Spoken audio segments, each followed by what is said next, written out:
DK Mithila express film का audio video सबसे पहले आप तक पहुंचे तो हमारे चैनल को लाल बटन दबाकर सब्सक्राइब करें और बेल आइकन को दबाना ना भूलें।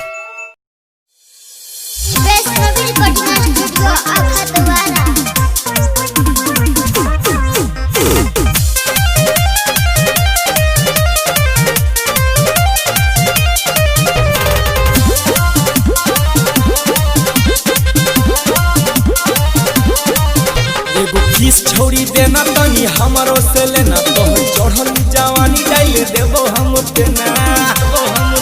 डाइले देबो हम तेना एगो किस छोड़ी देना तनी हमारो से लेना तोहर चढ़ल जवानी डाइले देबो हम तेना गे तोहरी नथिया बेकार भ जतौ आरी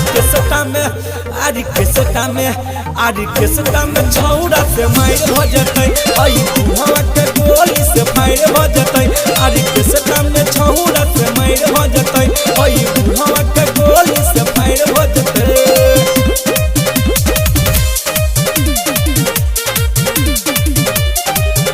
आई हवा के गोली से फायर हो जतै जींस टी शर्ट पहिर के छौरी लगाया समाट गे हमारी पंखोइया देबो चोलिया पसाट गे आगे सुन जींस टी शर्ट पहिर के छौरी लगाया समाट गे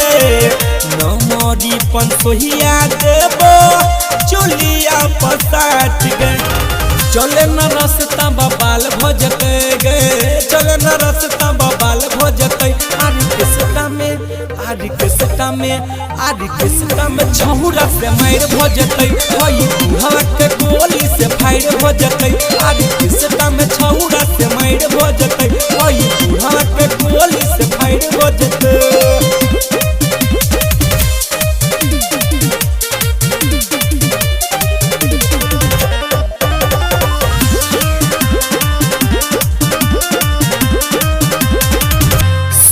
जीत छैलक तू देले चुसाई गे हमारो के देने गे छौरी दे बहुत गाई गे ये सुन गे सुजीत छैलक तू देले चुसाई गे हमारो के देने गे छौरी दे बहुत गाई गे तोरा चोली पसार कार भजतो गे तोरा चोली पसार कार भजतो आरी के सटा में छौरा से मार भजतै हई बुढ़ावा के गोली से फायर भजतै आरी के सटा में छौरा से मार भजतै हई बुढ़ावा के गोली से फायर भजतै गे वैष्णवी रिकॉर्डिंग स्टूडियो अखतवारा।